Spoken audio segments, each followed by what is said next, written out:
Okay, topic எழுதிக்கோங்க. Unit 5ல் அதாவது human development indicators அல்லது ஹியூமன் டெவலப்மெண்ட் இண்டெக்ஸ், மனிதவள மேம்பாடு.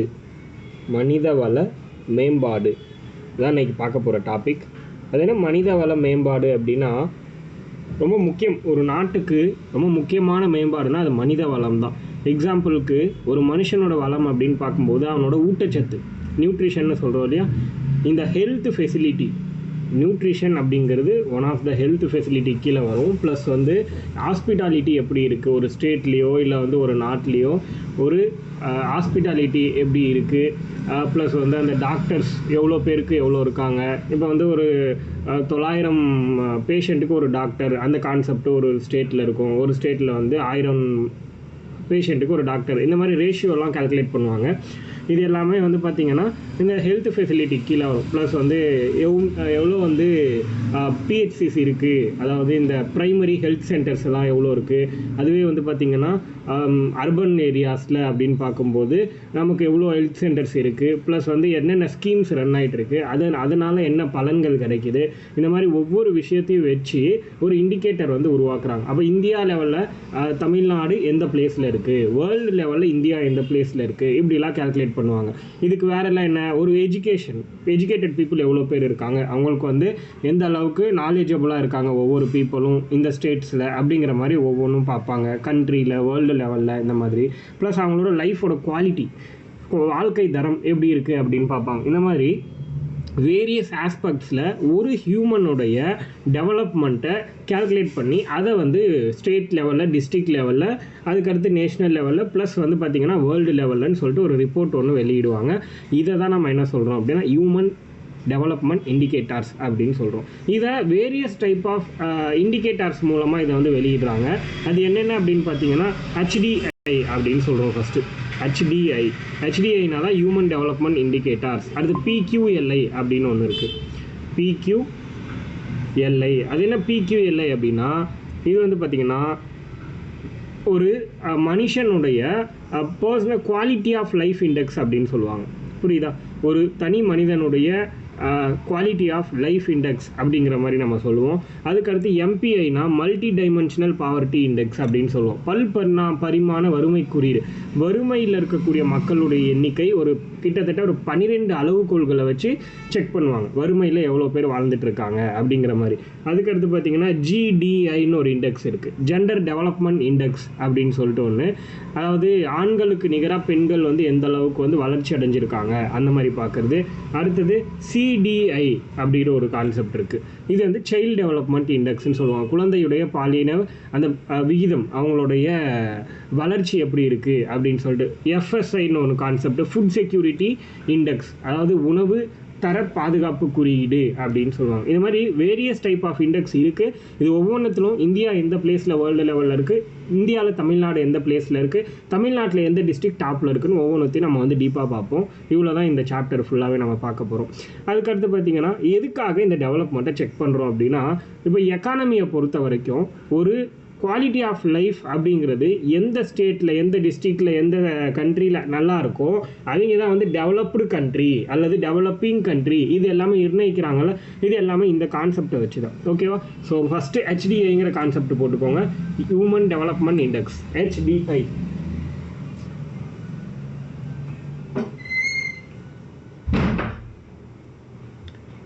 கொசு நிறையா இருக்கு, நான் ஃபேன் போடவா?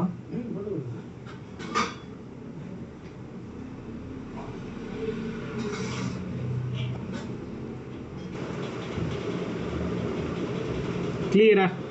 So human development index first இது எதுக்காக உருவாக்குறாங்க அப்படின்னா, வேர்ல்டோட எக்கானமி டெவலப் பண்ணுறதுக்காக ஒரு இண்டிகேட்டர் தேவை. அந்த மாதிரி ஒரு விஷயத்துக்காக தான் இப்படி ஒரு இண்டிகேட்டரை உருவாக்கியிருக்காங்க. இது எப்போ உருவாக்குறாங்கன்னா 1990 வருஷத்தில் இந்த இண்டிகேட்டரை உருவாக்கியிருக்காங்க. புரியுதா? 1990 வருஷத்தில் தான் இந்த இண்டிகேட்டரை உருவாக்கியிருக்காங்க. தெளிவாக நோட் பண்ணிக்கோங்க. அடுத்தது வேறு என்ன சொல்கிறாங்க அப்படின்னா, இதை உருவாக்குனது யார் அப்படின்னு சொல்லிட்டு ஒரு 2 பேருடைய நேம் கொடுத்துருக்காங்க. மஹபூப் உல்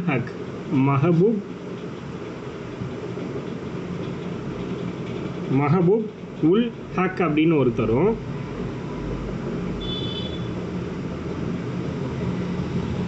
மஹபூப் உல் ஹக் அப்படிங்கிற ஒருத்தரும் அடுத்து அமர்த்தியா குமார் சென், இவங்க 2 பேரும் தான் இதை உருவாக்கியிருக்கிறதா சொல்கிறாங்க.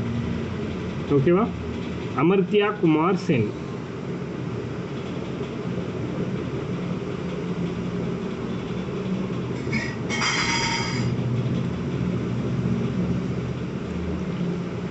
மஹபூப் உல் ஹக், அமர்த்தியா குமார் சென், இவங்க 2 பேரால தான் இந்த ஹியூமன் டெவலப்மெண்ட் இண்டெக்ஸ்னு ஒன்று உருவாக்கப்பட்டுச்சு அப்படின்னு சொல்கிறாங்க. எந்த வருஷம்னா 1990 உருவாக்கியிருக்காங்க. ப்ளஸ் இப்போது இதை யார் வெளியிடுறாங்க அப்படிங்கிறது தெரியணும். ஏன்னா இப்போ இந்த கேல்குலேட் எடுத்து இப்போ வெளியிடுறதுலாம் பெரிய விஷயம் இல்லையா? அப்போ இந்த வேலையை பார்க்குறது யார் அப்படின்னா யூஎன்டிபி. யூஎன்டிபின்னா என்னென்னா யுனைடெட் நேஷன் டெவலப்மெண்ட் ப்ரோக்ராம் அப்படின்னு சொல்லுவாங்க. ஐநா, அதாவது ஐநா மனிதவள மேம்பாட்டு திட்டம் அப்படின்னு சொல்லுவாங்க. ஐநா மனிதவள மேம்பாட்டு திட்டம், யுனைடெட் நேஷன் டெவலப்மெண்ட் ப்ரோக்ராம். இவங்க தான் இதை வந்து 1990 வெளியிட்டுக்கிட்டு இருக்காங்க இந்த இண்டெக்ஸை. இது ரொம்ப ஒரு முக்கியமான பாயிண்ட்டு. அடுத்தது பார்த்தீங்கன்னா இந்த யூஎன்டிபியை பற்றி ஷார்ட்டாக தெரிஞ்சுக்கலாம். இவங்க யார், இவங்க எப்போ ஸ்டார்ட் ஆனவங்க அப்படிங்கிற மாதிரி சில விஷயம், ஒரு சில பாயிண்ட்டை மட்டும் நம்ம தெரிஞ்சுக்கலாம். இந்த யூஎன்டிபி அப்படிங்கிறது 1965 வருஷத்தில் ஸ்டார்ட் பண்ணுச்சு. ஓகேங்களா? 1965 வருடத்தில் யூஎன்டிபி அப்படிங்கிறத ஸ்டார்ட் பண்ணியிருக்காங்க. ப்ளஸ் இது எங்கே இருக்குது அப்படின்னா இதோட தலைநகரம், ஹெட் குவார்ட்டர்ஸ் வந்து நியூயார்க், அமெரிக்காவில் இருக்கக்கூடிய நியூயார்க்கில் இதோட தலைநகரம் இருக்குது. இது ஒரு முக்கியமான பாயிண்ட்டு. முக்கியமாக இது எதுக்காக அப்படின்னா இந்த யூஎன்டிபிங்கிறது அமெரிக்காவில் ஏன் ஸ்டார்ட் பண்ணாங்கன்னா அபாலிஷன் ஆஃப் பாவர்ட்டி, ரொம்ப முக்கியமான பாயிண்ட்டு. அபாலிஷன் ஆஃப் பாவர்ட்டி, அதாவது வறுமையை ஒழிக்கணும் அப்படிங்கிற காரணத்துக்காகவும், அடுத்து removal of inequality. That means என்ன சொல்ல வராங்க அப்படின்னா ஆணுக்கும் பெண்ணுக்கும் இருக்கக்கூடிய சமூக இடைவெளி இருக்கும் இல்லையா, அதை வந்து குறைக்கணும் அப்படின்னு சொல்கிறாங்க. அது ஒரு முக்கியமான பாயிண்ட்டு. ப்ளஸ் வந்து ஆணுக்கு நிகராக பெண்ணை வந்து கொண்டு வரணும் அப்படிங்கிறது ஒரு முக்கியமான விஷயமா சொல்கிறாங்க. ஸோ ஒவ்வொரு வருஷமும் HDIங்கிறது வெளியிட்டுக்கிட்டு இருக்காங்க இந்த யூஎன்டிபி. யார் வெளியிடுறதுன்னா யூஎன்டிபி. இந்த யூஎன்டிபி கீழே எத்தனை கண்ட்ரிஸ் வந்து ரெக்கக்னைஸ் ஆகிருக்குன்னா 170 கண்ட்ரிகள், 170க்கும் மேற்பட்ட நாடுகள் வந்து பார்த்திங்கன்னா இந்த யூஎன்டிபி கீழே ரெக்கக்னைஸ் ஆகிருக்கு. அப்படின்னா என்ன அர்த்தம்? இந்த 170 நாடுகளில் இருந்து என்ன பண்ணியிருக்காங்க அப்படின்னா ஒவ்வொரு வருஷமும் இந்த இண்டெக்ஸ் அப்படிங்கிறது வெளியிட்டு இருக்காங்க அப்படிங்கிறது அர்த்தம். புரியுதா? ஸோ நம்ம இப்போது ஓரளவுக்கு நமக்கு வந்து அதாவது இந்த HDI அப்படின்னா என்னங்கிறது கிளியர் ஆகிடுச்சு. இப்போது ஃபஸ்ட்டு ஒரு ரிப்போர்ட் வெளியிட்டிருப்பாங்க இல்லையா HDI, அந்த HDI ரிப்போர்ட்டை பற்றி நம்ம பார்க்கலாம். ப்ளஸ் அதுக்கு முன்னாடி நம்ம இன்னும் எல்லாம் இண்டெக்ஸ் இருக்குங்கிறத மேலோட்டமாக பார்த்துடலாம். ஓகேவா? ஸோ ஃபர்ஸ்ட் ரிப்போர்ட் 1990 வெளியே வந்துச்சு, அதை நம்ம பார்ப்போம். அதுக்கு முன்னாடி 1990 2009 வரைக்கும் இந்த இடைப்பட்ட ஆண்டுகள் வரைக்குமே HDIங்கிற ஒரே ஒரு இண்டெக்ஸ் மட்டும்தான் இருந்துச்சு, வேறு எதுவுமே கிடையாது. பட் ஆனால் 2010 என்ன ஆகுது அப்படின்னா புதுசாக ஒரு இண்டெக்ஸை கொண்டு வராங்க, புதுசாக ஒரு இண்டெக்ஸை லான்ச் பண்ணுறாங்க. அது என்ன அப்படின்னா முதல் 3 இண்டெக்ஸ் வந்து 2010 லான்ச் பண்ணுறாங்க. ஒன்று MPI means multi dimensional poverty index, இங்கிலீஷ்லேயே எழுதிக்கிட்டாலும் ஓகே எல்லாருமே. அப்படின்னா பல்பரிணாம வறுமை குறியீடுன்னு சொல்லுவாங்க. பல்பரிணாம வறுமை குறியீடு, அதான் மல்டி டைமென்ஷனல் பாவர்ட்டி இண்டெக்ஸ் அப்படின்னு சொல்கிறாங்க. அதுக்கடுத்து IHDI அப்படின்னு ஒன்று லான்ச் பண்ணுறாங்க. IHDIனா இன்இக்வாலிட்டி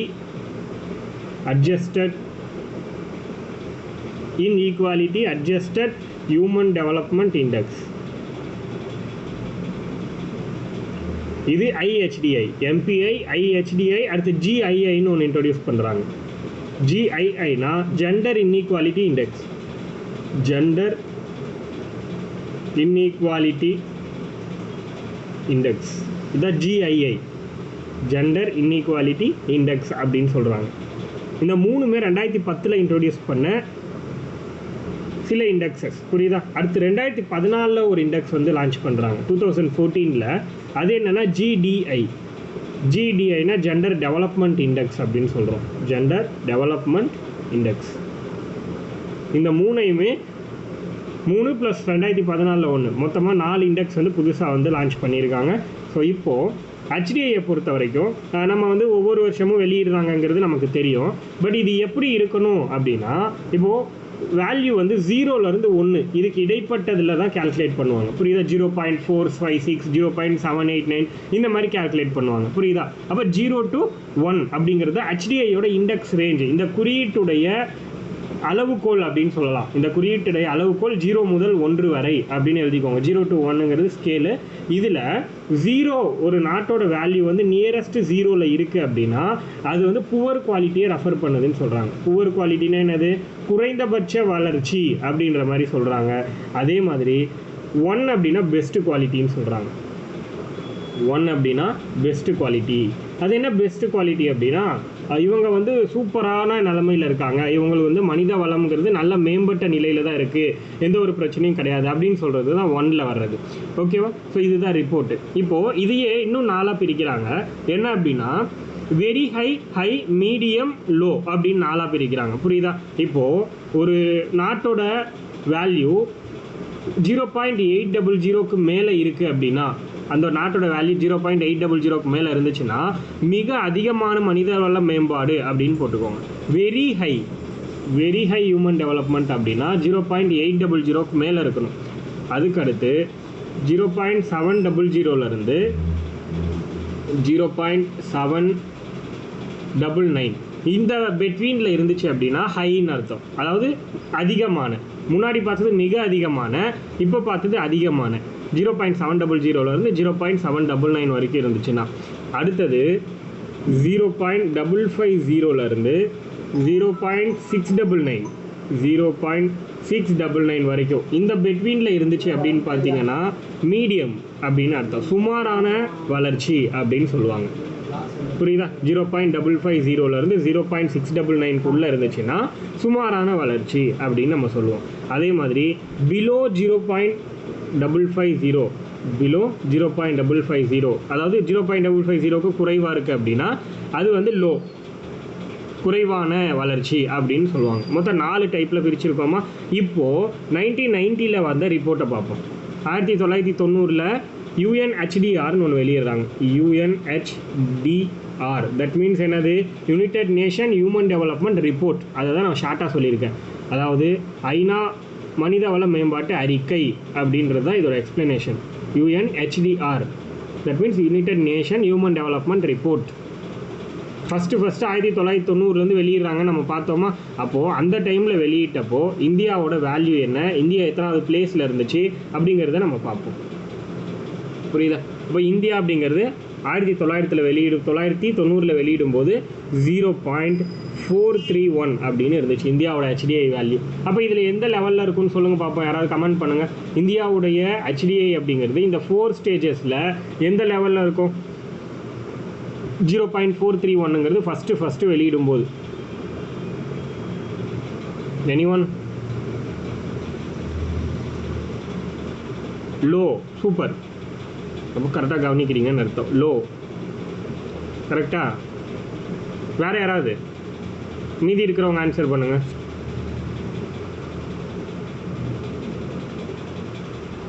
வேறு சீக்கிரம் டைப் பண்ணுங்கள். ஸோ லோ அப்படிங்கிறது நமக்கு தெரியும். ப்ரெசண்ட்டாக நம்ம எந்த பிளேஸில் இருக்கோம்னு பார்ப்போம். ஸோ HDIயோடைய 2025ஓட ரிப்போர்ட் என்னன்னு பார்ப்போம். ஓகேவா?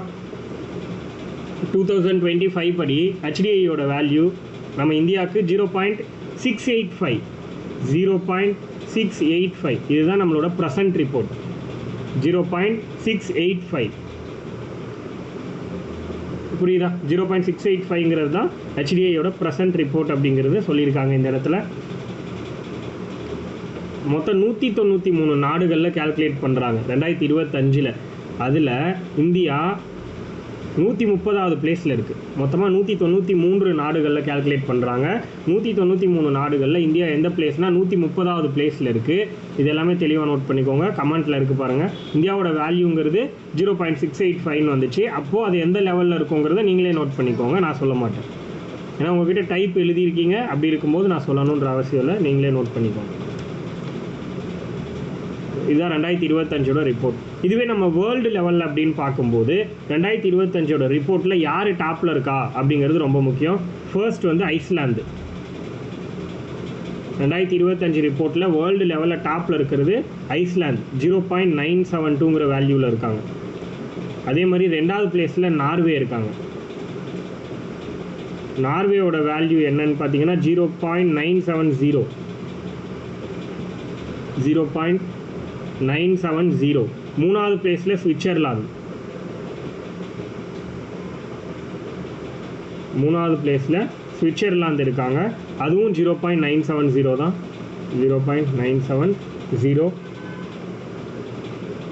அதே மாதிரி 193rd கடைசி பிளேஸில் இருக்கிறது யாருன்னு தெரிஞ்சுக்கோங்க. ஃபஸ்ட்டு 3 பிளேசஸ் போதும். கடைசி பிளேஸில் இருக்கிறது யாருன்னா சவுத் சூடான், தெற்கு சூடான்னு சொல்கிறாங்க. South Sudan. இதில் வந்து பார்த்திங்கன்னா இதோட வேல்யூ 0.388. நம்மளோட ஃபஸ்ட்டு டைமை விட இது ரொம்ப கம்மியாக இருக்குது. சவுத் சூடான் 193rd கண்ட்ரி 0.388 அப்படிங்கிறத கொடுத்துருக்காங்க. அதுக்கடுத்து இப்போது இதை கேல்குலேட் பண்ணுறதுக்கு என்ன மாதிரியான இண்டிகேட்டர்ஸ் யூஸ் பண்ணுறாங்க? குறிகாட்டிகள்னு போட்டுக்கோங்க. இதை எதை வச்சு கேல்குலேட் பண்ணுறாங்க அப்படிங்கிறது நமக்கு தெரியணும். ஸோ அந்த குறிகாட்டிகள் என்ன அப்படிங்கிறத நம்ம ஃபஸ்ட்டு நோட் பண்ணிக்கணும். புரியுதா? லைஃப் எக்ஸ்பெக்டன்சி ஃபஸ்ட்டு மொத்தம் 3 பாயிண்ட் இருக்கும். குறிகாட்டிகள் இண்டிகேட்டர்ஸ்ன்னு போட்டு எழுதிக்கோங்க. 3 பாயிண்ட்டு. லைஃப் எக்ஸ்பெக்டன்சி வாழ்நாள் ஆயுட்காலம். ஃபஸ்ட்டு வாழ்நாள் ஆயுட்காலம். 2வது கல்வி அடைவு நிலை, எஜுகேஷன் கல்வின்னு சொல்லலாம், இல்லை கல்வி அடைவு நிலைன்னு எழுதிக்கோங்க. அடுத்து இன்கம், பெர் கேபிட்டல் இன்கம், அதாவது வருமானம், தலா வருமானம். இந்த 3 பாயிண்ட் தான் ரொம்ப முக்கியம். இந்த 3 பாயிண்ட்டை வச்சு தான் HDIங்கிறது கேல்குலேட் பண்ணுறாங்க. இதை வந்து தெளிவாக இருக்கணும் நீங்கள். லைஃப் எக்ஸ்பெக்டன்சி வாழ்நாள் ஆயுட்காலம், எஜுகேஷன் கல்வி அடைவு நிலை, இன்கம் அப்படின்னா 3வதாக நமக்கு வந்து தலா வருமானம் அப்படின்னு சொல்கிறாங்க. இந்த 3 பாயிண்ட்டு ரொம்ப ரொம்ப முக்கியமான பாயிண்ட்டு. ஏன்னா இதுக்கும் PQLIக்கும் என்ன டிஃப்ரென்ஸுங்கிறத நிறைய TNPSC எக்ஸாமில் கேட்டிருக்காங்க. அதனால நம்ம வந்து அதை தெளிவாக தெரிஞ்சுக்கணும். இங்கே வந்து இன்கம் வரும், அங்கே இன்கம் வராது. அதுக்கு பதில் வந்து சைல்டு செக்ஸ் ரேஷியோ வரும். அது என்னங்கிறத நம்ம அந்த இடத்துல பார்ப்போம். ஸோ இதை நல்லா நோட் பண்ணிக்கோங்க. இந்த 3 பாயிண்ட் ரொம்ப முக்கியம். லைஃப் எக்ஸ்பெக்டன்சி, எஜுகேஷன், இன்கம், இது 3 மட்டும்தான் வரும். அடுத்தது HDIயில் இந்தியாவில் ஹையஸ்ட் ஸ்டேட் யார் அப்படிங்கிற கான்செப்டை பார்ப்போம். புரியுதா? இந்தியான்னு போட்டுக்கோங்க. ஹையஸ்ட் HDI இன் ஸ்டேட்ஸ்ன்னு போட்டுக்கோங்க. மாநிலங்களில் அதிகமாக மனிதவள மேம்பாடு அடைந்த மாநிலம் அப்படின்னு பார்க்கும்போது ஃபஸ்ட்டு வந்து கேரளா. இது வந்து ஃபஸ்ட்டு கேரளா. இது வந்து 2022 ரிப்போர்ட். ஏன்னா நம்ம ஸ்டேட் வைஸ் வந்து 2022 அப்புறம் பெருசாக வெளியே வரல. இதுதான் கடைசியாக வந்த ரிப்போர்ட். இன்டர்நேஷ்னல் லெவல் ரிப்போர்ட் வந்து வந்துருச்சு 2025 வரைக்கும். பட் ஆனால் ஸ்டேட் லெவல், டிஸ்ட்ரிக்ட் லெவல்லாம் பழைய ரிப்போர்ட் தான் நம்மக்கிட்ட இருக்குது. 2020 நமக்கு வந்து இந்த வேல்யூ வந்து ஸ்டேட் லெவலில், டிஸ்ட்ரிக்ட் லெவலெல்லாம் வேல்யூ தெரியணும்னு அவசியம் கிடையாது. சும்மா எழுதிக்கோங்க. பட் ஆர்டர் தெரியணும். எந்த ஸ்டேட்டுக்கு அப்புறம் எந்த ஸ்டேட்டு, எந்த டிஸ்ட்ரிக்ட் அப்புறம் எந்த டிஸ்ட்ரிக்ட், அந்த ஆர்டர் வந்து கண்டிப்பாக தெரியணும். அது வந்து கேட்கறதுக்கான வாய்ப்புகள் நிறைய இருக்குது. புரியுதா? ஹை HDI பொறுத்த வரைக்கும் ஃபஸ்ட்டு கேரளாவோட வேல்யூ என்ன அப்படின்னு பார்த்தீங்கன்னா 0.760. 0.760. 2வது பிளேஸில் கோவாவோட வேல்யூ 0.758. 0.758. அடுத்து 3வது பிளேஸில் சிக்கிம் இருக்காங்க.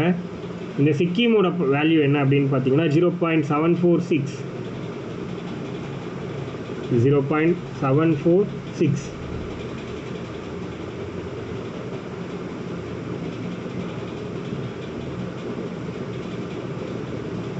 அதுக்கடுத்து பஞ்சாப். அந்தளவுக்கு போதும். ஃபஸ்ட்டு 3 தெரிஞ்சால் கூட போதும். அதுக்கடுத்து தமிழ்நாடு அப்படின்னு பார்த்தீங்கன்னா மீடியமில் இருக்கும். 0.694. தமிழ்நாடு வந்து தமிழ்நாடுன்னு போட்டு 0.694 மட்டும் போட்டுக்கோங்க. எந்த லெவல்லாம் தேவையில்லை. இது வந்து மீடியமில் இருக்குன்னு உங்களுக்கே தெரியும். 0.694 தமிழ்நாடு. அடுத்தது யூனியன் டெரிட்டரியில் ஹை யாருன்னு பார்ப்போம். யூனியன் டெரிட்டரியில்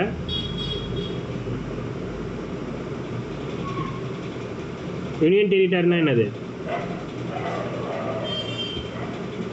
யூனியன் டெரிட்டரியில் சண்டிகர் ஃபஸ்ட்டு.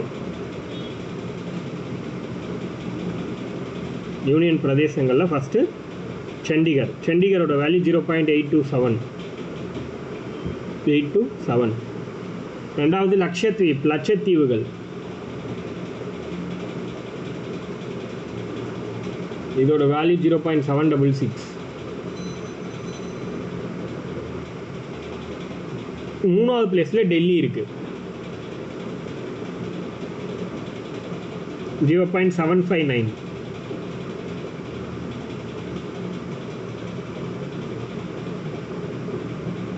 அடுத்தது தமிழ்நாட்டில். இப்போ இந்தியாவில் இந்த ரிப்போர்ட்டை யார் வெளியிடுறதுங்கிறது ரொம்ப முக்கியம். இந்தியாவில் இந்த ரிப்போர்ட்டை வெளியிடுறவங்க யார் அப்படின்னா நிதி ஆயோக். புரியுதா?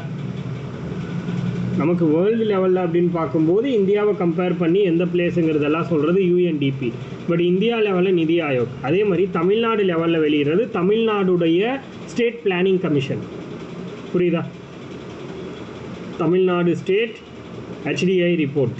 அடுத்த டாபிக் HDI தமிழ்நாட்டில் பார்க்குறோம். தமிழ்நாடு மாநில மனிதவள மேம்பாட்டு அறிக்கை அப்படின்னு போட்டுக்கோங்க. இது வந்து நமக்கு வந்த ரிப்போர்ட் 2017 தான் நம்ம இப்போ பார்க்க போகிறோம். 2017 ரிப்போர்ட் தான் லாஸ்ட் ரிப்போர்ட் தமிழ்நாடை பொறுத்த வரைக்கும். 2017 கடைசியாக வெளியிட்டாங்க. இந்த ரிப்போர்ட் அப்படின்னு பார்த்தீங்கன்னா யார் வெளியிடுறாங்கன்னா தமிழ்நாடு மாநில திட்ட ஆணையம், அதையும் போட்டுக்கோங்க. தமிழ்நாடு மாநில திட்ட ஆணையம், தமிழ்நாடு ஸ்டேட் பிளானிங் கமிஷன், இல்லை state planning commission of Tamil Nadu, state planning commission of Tamil Nadu. எந்த வருஷத்துலேருந்து வெளியிட்டு இருக்காங்க தமிழ்நாட்டில்னா 2003 தமிழ்நாட்டில் வெளியிடுறாங்க. 2003 தமிழ்நாட்டில் இந்த HDI ரிப்போர்ட் வெளியிட்டு இருக்காங்க. யார் அப்படின்னா பிளானிங் கமிஷன், தமிழ்நாடு திட்ட ஆணையம் அப்படிங்கிறது. ஸோ தமிழ்நாட்டில் 2003 வெளியிட்டு இருக்காங்க. 2017 ரிப்போர்ட்டில் ஃபர்ஸ்ட் 5 டிஸ்ட்ரிக்ட் யார் யார், அதே மாதிரி லாஸ்ட் 5 டிஸ்ட்ரிக்ட் யார் யாருங்கிறது நம்ம தெரிஞ்சுக்கணும். ஃபர்ஸ்ட் 5 டிஸ்ட்ரிக்ட், முதல் 5 மாவட்டங்கள் என்னென்னா ஹியூமன் டெவலப்மெண்ட் பொறுத்த வரைக்கும் கன்னியாகுமரி தான் ஃபஸ்ட்டு. கன்னியாகுமரி எவ்வளோ வேல்யூனா 0.944, 0.944. ரெண்டாவது விருதுநகர்,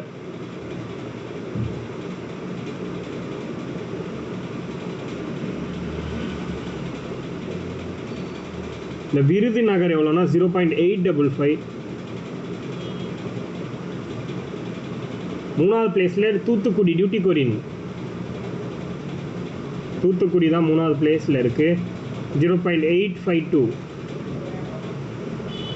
0.852. நாலாவது பிளேஸ் சென்னை ஹியூமன் டெவலப்மெண்ட்டில்.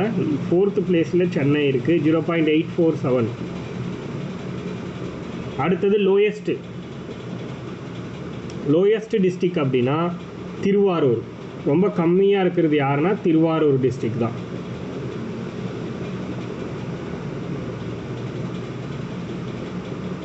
.568.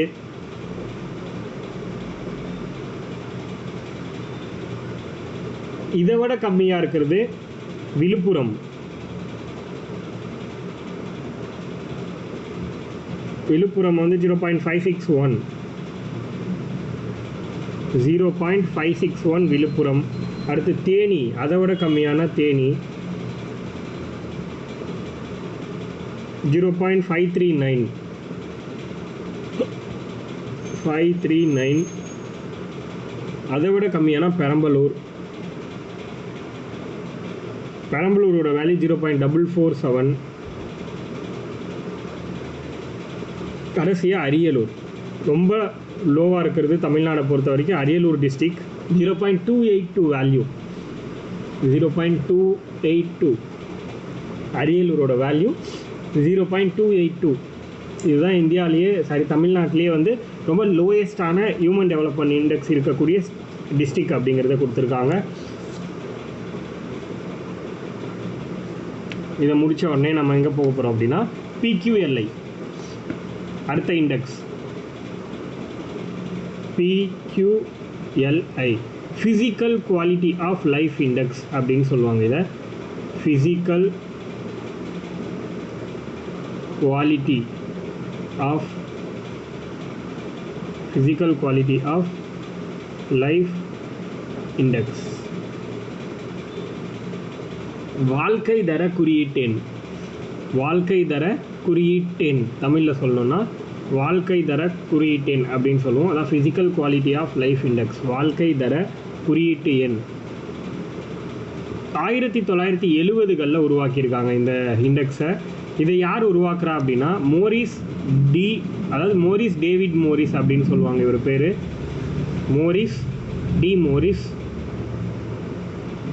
இது எதுக்காகனா ஒருத்தங்களுடைய ஒரு தனிநபருடைய குவாலிட்டி ஆஃப் லைஃப்பை கேல்குலேட் பண்ணுறதுக்காக தான். 1970கள் அப்படின்னு போட்டுக்கோங்க. 1970s அப்படி தான் நமக்கு கொடுத்துருப்பாங்க. எக்ஸாக்ட் இயர் எங்கேயுமே கிடையாது. 1970s PQLIங்கிறது உருவாக்கியிருப்பாங்க அப்படின்னு தான் கொடுத்துருப்பாங்க. ஓகேவா? ஸோ ஒரு தனிநபருடைய குவாலிட்டி ஆஃப் லைஃப் அதை வந்து கேல்குலேட் பண்ணுறதுக்காக மட்டும்தான் இதை வந்து பயன்படுத்துகிறாங்க அப்படின்னு சொல்கிறாங்க.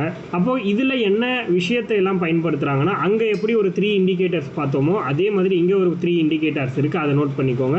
3 குறிகாட்டிகள். ஒன்று லைஃப்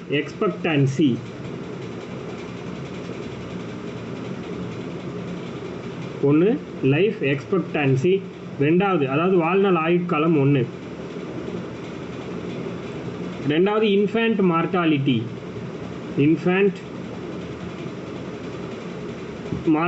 அப்படின்னா பச்சிளம் குழந்தை இறப்பு விகிதம் அப்படின்னு சொல்லுவாங்க. பச்சிளங்குழந்தை இறப்பு விகிதம்.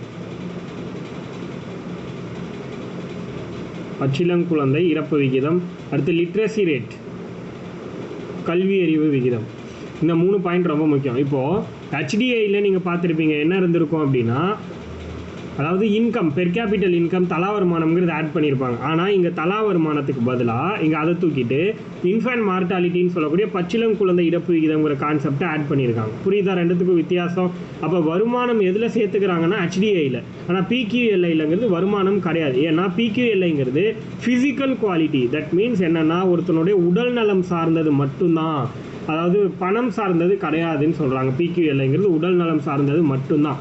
அதே மாதிரி இதோட இண்டிகேட்டர் ரேஞ்ச் வந்து 0லேருந்து 100 வரைக்கும், அங்கே 0லேருந்து 1 வரைக்கும். ஆனால் PQLIங்கிறது 0லேருந்து 100 வரைக்குமான வேல்யூ வச்சு கால்குலேட் பண்ணுவாங்க. புரியுதா? 0 to 100.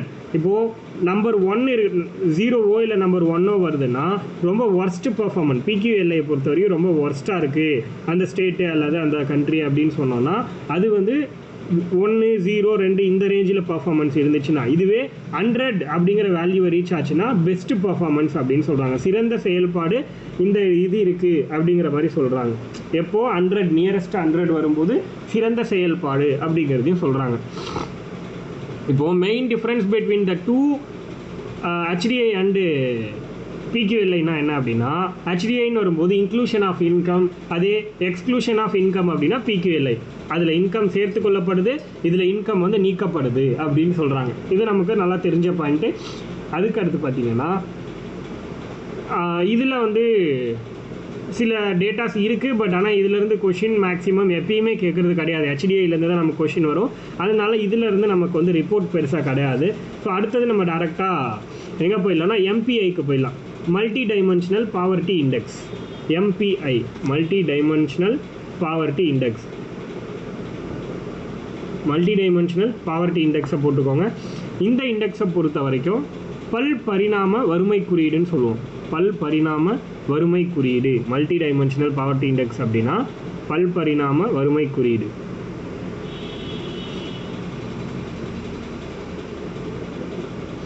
இதில் மொத்தம் 12 குறிகாட்டிகள் இருக்குது. ஓகேவா? இதில் நான் நிதி ஆயோக்லேருந்தே ரிப்போர்ட் எடுத்திருக்கேன். மொத்தமாக 12 குறிகாட்டிகள் இருக்கும். இதை நான் உங்களுக்கு இப்போ காமிக்கிறேன். மல்டி டைமென்ஷனல் பாவர்ட்டி இண்டெக்ஸ் அப்படின்னா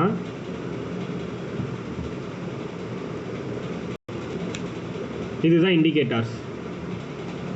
தெரியுதா? மொத்தமாக 3 பார்ட்டாக பிரிச்சிருக்காங்க.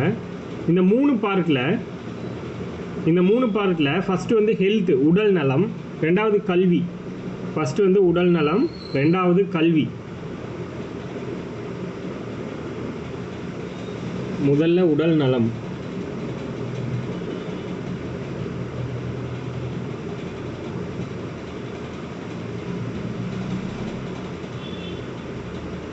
இது வந்து உடல் நலம் ஹெல்த்து. ரெண்டாவது வந்து கல்வி. மொத்தமாக 12 குறிகாட்டிகள் இருக்கும். கல்வி. மூணாவது வாழ்க்கை தரம், ஸ்டாண்டர்ட் ஆஃப் லிவிங்னா வாழ்க்கை தரம்.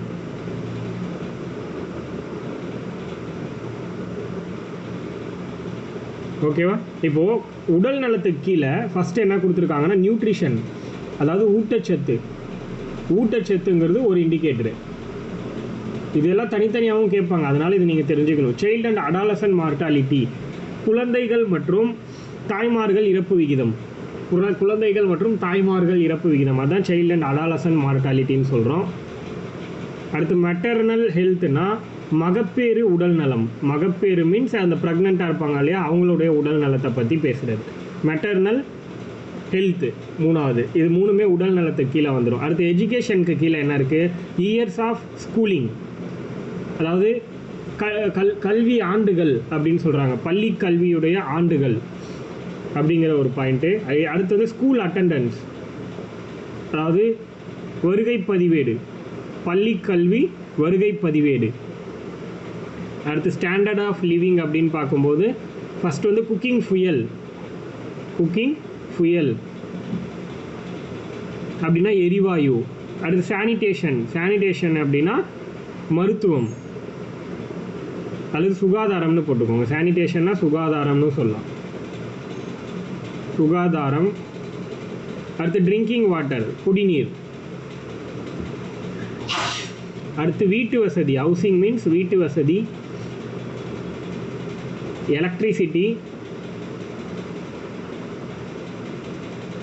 எலக்ட்ரிசிட்டினா மின்சாரம் வழங்குறது. அதுக்கடுத்து வந்து அசெட்ஸு, சொத்து. அடுத்து பேங்க் அக்கௌண்ட், வங்கி கணக்கு. மொத்தமாக எத்தனை பாயிண்ட் இருக்குது? 12 பாயிண்ட். இந்த 12 பாயிண்ட்டையும் கால்குலேட் பண்ணி தான் பாவர்ட்டி அப்படிங்கிறது, மல்டி டைமென்ஷனல் பாவர்ட்டிங்கிற ஒரு இண்டெக்ஸை வந்து வெளியிடுறாங்க. புரியுதா? அதனால் இந்த ஒரு பேஜ் ரொம்ப முக்கியம், அதனால் இதை தெளிவாக நோட் பண்ணிக்கோங்க எல்லோரும்.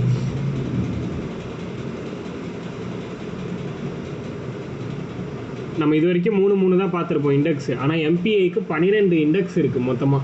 இந்த 12ஐயும் வச்சு தான் இந்த பாவர்ட்டி இண்டெக்ஸ் அப்படிங்கிறது கால்குலேட் பண்ணுறாங்க.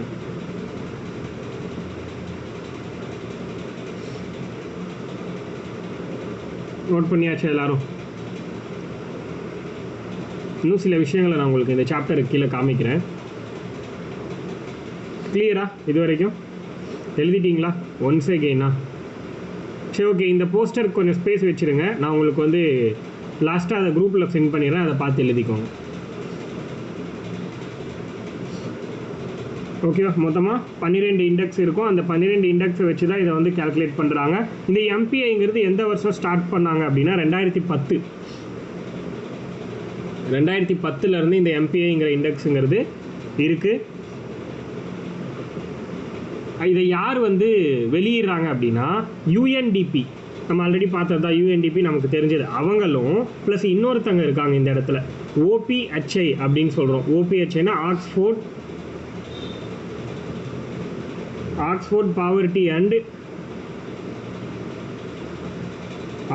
Poverty and human development initiative and human, ரொம்ப முக்கியம் இந்த எக்ஸ்பிளனேஷன்லாம், டெவலப்மெண்ட் இனிஷியேட்டிவ்.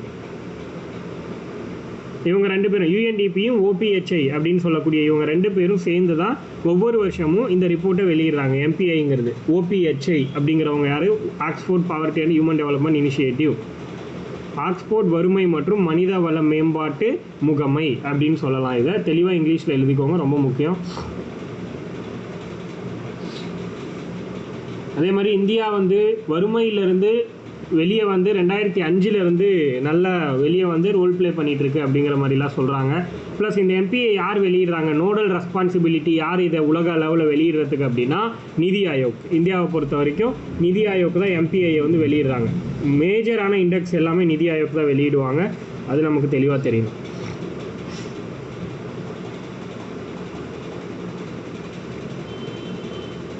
நமக்கு எம்பிஐயோட ரிப்போர்ட் அப்படின்னு பார்த்தோன்னா லாஸ்ட்டாக வந்த ரிப்போர்ட் படி 107 கண்ட்ரீஸில் 66வது பிளேஸ், 66th 107 நாடுகளில் 66வது பிளேஸில் நம்ம வந்து இருக்கோம். இது வரைக்கும் அந்த கடைசி ரிப்போர்ட் 2021 தான் நமக்கு கடைசி ரிப்போர்ட்டு. அந்த ரிப்போர்ட் படி நமக்கு வந்து 107 நாடுகளில் எம்பிஐயில் 66வது இடத்துல இருக்கோம் நம்ம இந்தியா.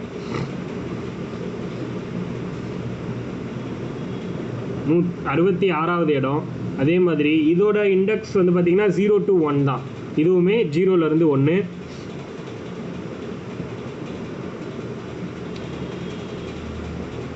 இந்த கான்செப்ட் பார்க்கும்போது உங்களுக்கு ஒரு சில விஷயம் நான் சொல்லணும். நான் பாப்புலேஷன் கால்குலேட்டர் உங்களுக்கு காமிச்சிட்டேன்னா, பாப்புலேஷன் கால்குலேட்டர் எப்படி ரன் ஆகுதுன்னு காமிச்சிட்டேன்னா, ஒவ்வொரு செகண்டுக்கும் எப்படி ரன் ஆகுதுங்கிறத காமிச்சேனா, கமெண்ட் பண்ணுங்கள். நோவா இது வரைக்கும் காமிச்சதே இல்லையா? ஓகே, அப்போ நான் காமிக்கிறேன் பாருங்கள். என்னோடய ஸ்க்ரீன் கிளியராக தெரியுதான்னு பார்த்துக்கோங்க. பாப்புலேஷன் கேல்குலேஷன் அப்படிங்கிறது எப்படி பண்ணுறாங்க, தட் மீன்ஸ் பாப்புலேஷன் கேல்குலேஷன் கிடையாது, ஒரு வித்தியாசமான ஒரு விஷயத்தை பார்க்க போகிறீங்க. இப்போ பாப்புலேஷன் ஒவ்வொரு செகண்டுக்கும் எப்போ பர்த் ரேட் இருக்குது, எவ்வளோ டெத் ரேட் இருக்குது, எவ்வளோ பேர் அதாவது சாகுறாங்க, அந்த பான் அப்படிங்கிறது ஒவ்வொன்றும் நமக்கு வந்து ஃப்ராக்ஷன் ஆஃப் செகண்டில் கேல்குலேட் ஆகும். இதை பார்த்தீங்கன்னா உங்களுக்கே புரியும். வேர்ல்டு பாப்புலேஷன் கிளாக், அதாவது வேர்ல்டோ மீட்டருங்கிறவங்க இதை வந்து வெளியிடுறாங்க. இந்த டேட்டா ஓப்பன் ஆகும் பாருங்கள், இன்னும் ஓப்பன் ஆகலை. இந்த டேட்டா வந்துச்சுன்னா புரியும் உங்களுக்கு. பார்த்தீங்களா, கரண்ட் வேர்ல்டு பாப்புலேஷன் எவ்வளோ இருக்குன்னு தெரியுதா? 8.2 பில்லியன் மொத்தமாக. அப்படி அதே மாதிரி அது ஒவ்வொரு செகண்டுக்கும் ஃப்ராக்ஷன் ஆஃப் செகண்டுக்கு சேஞ்ச் ஆகுது பாருங்கள். ஒரு செகண்டு கூட கிடையாது, ஒரு மில்லி செகண்டுக்கு சேஞ்ச் ஆகுது. பர்த் இன்னைக்கு வந்து 2,82,200 அப்படின்னு படிக்கிறதுக்குள்ளே அங்கே வந்து 210, 20ன்னு போயிடுச்சு. டெத் ரேட் அப்படிங்கிறது 987, 88, 89 மாறிக்கிட்டே இருக்கா. 1 lakh. பர்த் ரேட்டு 2,82,000 ப்ளஸில் இருக்குது, ஆனால் டெத் ரேட்டு 1,33,000 இருக்குது. அப்போ அங்கே வந்து நியரஸ்ட்டு அப்படியே டபுள் ஆகுது. இந்த பர்த் ரேட்டுங்கிறது டபுளாக இருக்குது, டெத் ரேட்டுங்கிறது ஒரு இதில் தான் நான் வந்து ஆகுது. அப்போது 1:2 ரேஷியோவில் பர்த் அண்ட் டெத்துங்கிறது இருக்குது. இந்த வருஷத்துக்கு அப்படிங்கிறது பர்த் ரேட்டு டெத் ரேட்டு காமிச்சிருக்காங்க பாருங்கள். அப்படியே டபுளாக இருக்குது death rate, sorry birth rate டபுளாக இருக்குது, டெத் ரேட் வந்து சிங்கிளாக இருக்குது. அதே மாதிரி க்ரோத்து, பாப்புலேஷன் க்ரோத் எப்படி இருக்குது எல்லாமே காமிக்கிறாங்க பாருங்கள். இப்போ டாப்பில் இந்தியா 1.46 crores இருக்குது. இந்தியா மாறிக்கிட்டே இருக்கும். சீனா 1.41 தான், ரொம்ப கம்மியாக இருக்குது இந்தியாவோட. இப்போ டாப் 10 வேர்ல்டு பாப்புலேஷன் கண்ட்ரீஸில் அப்படின்னா இந்தியா தான் டாப்பில் இருக்குது. அதையும் தெளிவாக காமிச்சிருக்காங்க. ப்ளஸ் வந்து பார்த்திங்கன்னா அதோட கிராஃப் காமிச்சிருக்காங்க. ரொம்ப முக்கியமாக இதுதான், இப்படி தான் வேர்ல்டு பாப்புலேஷன் அப்படிங்கிறது ஒவ்வொரு செகண்டுக்கும் சேஞ்சஸ் இருக்குது. அவங்க ரெஜிஸ்டர் பண்ண இதில் ஆட் ஆகிட்டே வரும், பர்த்தும் டெத்தும் மாறி மாறி. இதை தான் காமிக்கணும்னு நினச்சேன். பார்த்தீங்களா எப்படி ஃபீல் பண்ணுறீங்க இதை பார்த்ததுக்கப்புறம்?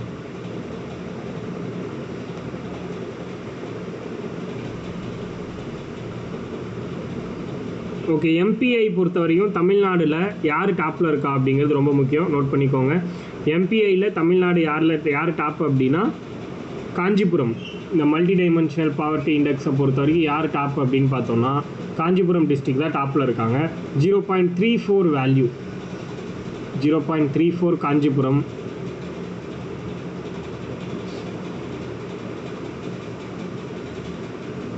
அதுக்கடுத்து பார்த்தீங்கன்னா சென்னை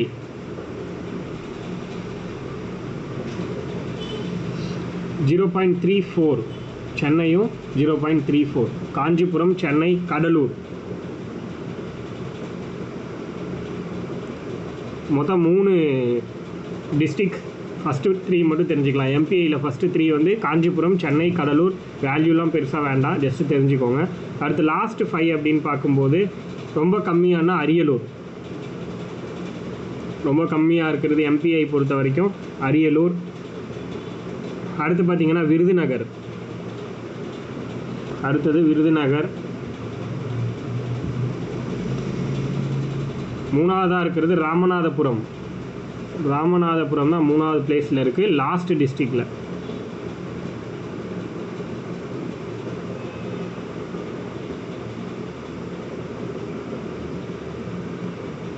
இவ்வளோதான். அதுக்கடுத்து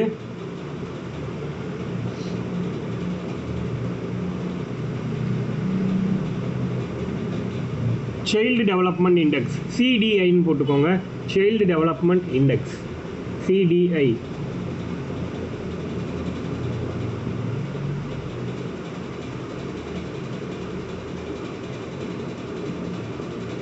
சைல்டு டெவலப்மெண்ட் இண்டெக்ஸ் அப்படின்னு சொல்கிறாங்க.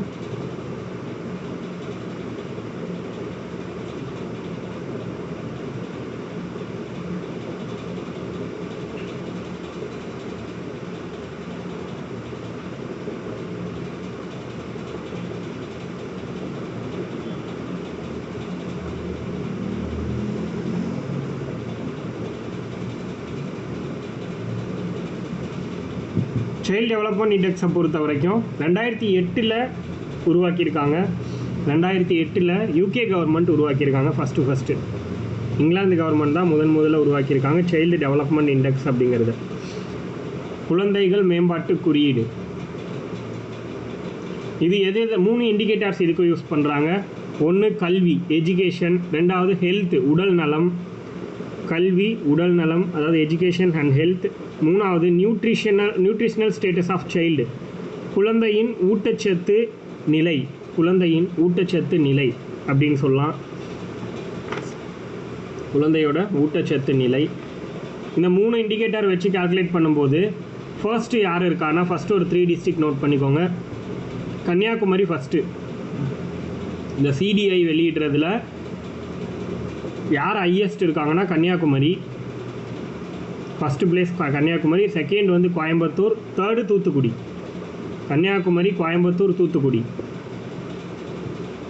கன்னியாகுமரி, கோயம்புத்தூர், தூத்துக்குடி இவங்க 3 பேர் தான் டாப்பில் இருக்காங்க சைல்டு டெவலப்மெண்ட் இண்டெக்ஸ் குழந்தைகள் மேம்பாட்டு குறியீடை பொறுத்த வரைக்கும். அடுத்து லாஸ்ட்டாக யார் இருக்கா அப்படின்னா ரொம்ப லோயஸ்ட் யாருன்னா அரியலூர். மேக்ஸிமம் எல்லா விஷயத்துலேயும் லோயஸ்ட் அப்படின்னா அரியலூர் தான் இருப்பாங்க.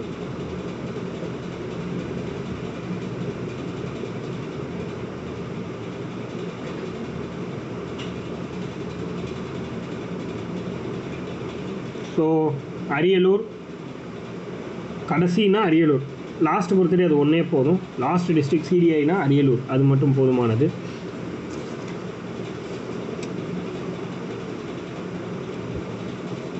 அடுத்தது food security index FSI, food security index எஃப்எஸ்ஐன்னு போட்டுக்கோங்க.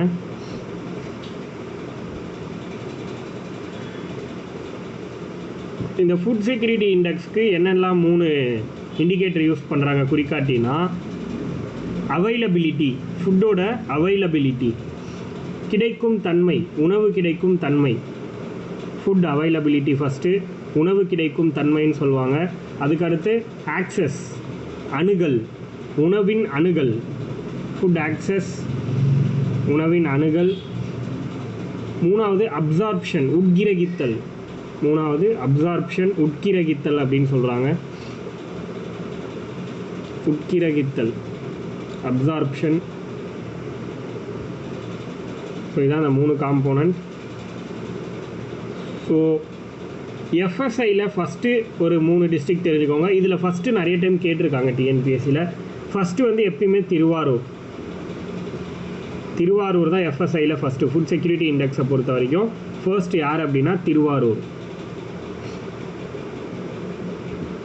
புரியுதா? ரெண்டாவது கன்னியாகுமரி, ஃபஸ்ட்டு திருவாரூர், ரெண்டாவது கன்னியாகுமரி, மூணாவது நாகப்பட்டினம். 3வது பிளேஸில் நாகப்பட்டினம் இருக்குது.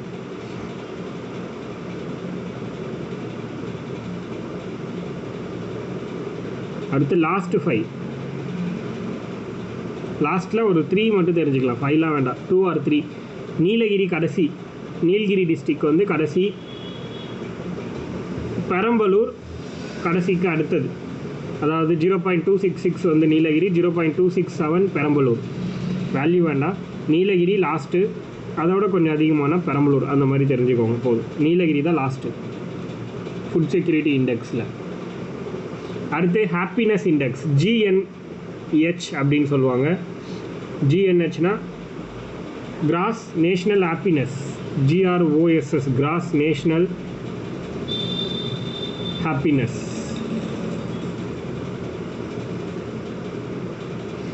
கிராஸ் நேஷ்னல் ஹாப்பினஸ் உலக மகிழ்ச்சி குறியீடு அப்படின்னு சொல்லுவாங்க. இதை ஃபஸ்ட்டு பூட்டான் கவர்மெண்ட் தான் கொண்டு வந்திருப்பாங்க. பூட்டான் கவர்மெண்ட் 2008 இன்ட்ரடியூஸ் பண்ணியிருப்பாங்க. பூட்டான் கவர்மெண்ட் 2008 ஜூலை 18 அன்னைக்கு இன்ட்ரடியூஸ் பண்ணுறாங்க. அவங்களோட கவர்மெண்ட்டே இன்ட்ரடியூஸ் பண்ணுறாங்க. ஜூலை 18, 2008 இந்த நாளில் பூட்டான் கவர்மெண்ட்டே இதை வந்து இன்ட்ரடியூஸ் பண்ணுறாங்க. அதே மாதிரி இந்த வேர்டு காயின்டு பை யார் அப்படின்னா, இந்த வேர்டு முதலில் உருவாக்கியவர், இந்த அதாவது ஹாப்பினஸ் இண்டெக்ஸ் மகிழ்ச்சி குறியீடு அப்படிங்கிற ஒரு வார்த்தையை முதல்ல உருவாக்குனது யார் அப்படின்னா கிங் ஆஃப் பூட்டான், பூட்டானுடைய ராஜாவாக இருந்த ஜிக்மே சிங்கே வாங்சுக் அப்படின்னு சொல்லுவோம். ஜிக்மே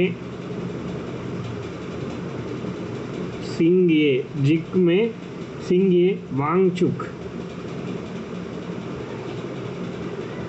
ஜிக்மே சிங்கே வாங்சுக் அப்படின்னு சொல்லுவோம் அவரை. இவர் தான் வந்து இந்த வார்த்தையை காயின் பண்ணவர். 1972லேயே இந்த வார்த்தையை உருவாக்கிட்டார். வேர்ல்டு ஹாப்பினஸ் இண்டெக்ஸ், உலக மகிழ்ச்சி குறியீடு அப்படிங்கிற கான்செப்டை 1972லேயே இந்த பூட்டானுடைய அரசரான ஜிக்மே சிங்கே வாங்சுக் அப்படிங்கிறவர் உருவாக்கிட்டாருன்னு சொல்கிறாங்க.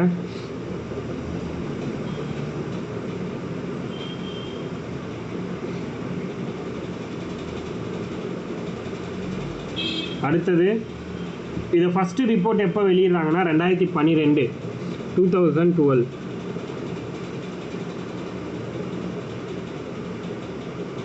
2012 தான் ஃபஸ்ட்டு சென்ட் பண்ணுறாங்க.